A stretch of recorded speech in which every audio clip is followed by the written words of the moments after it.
looking like it has gone through, and Steve Cohen is buying the New York Mets from the Wilpons family, who has been there since 1980.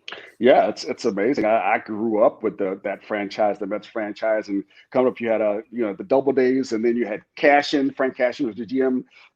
You get the Wilpons coming in.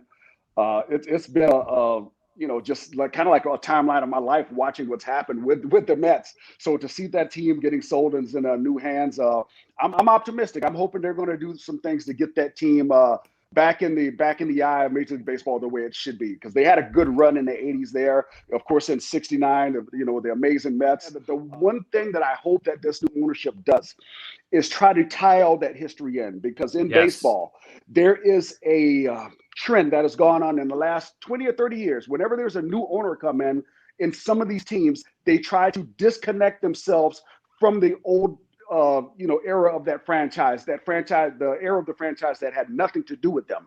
Maybe it's ego that you don't want, fans talking about things that happened before you came on the scene, whatever it is. If you look at some of the Mets greats, especially from those 80 years, you don't see many of them working in the organization.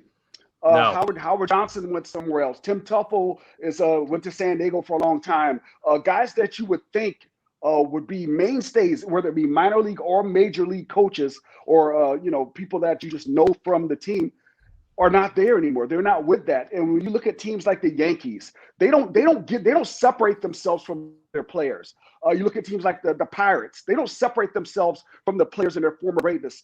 And that's something I hope that baseball takes a look at, because it's a way to kind of fuse generations together, to have the memories of those teams that were successful before the new owners came in, and not have the ownership feel like that's taken away from what they're doing or planning to do with the ball club.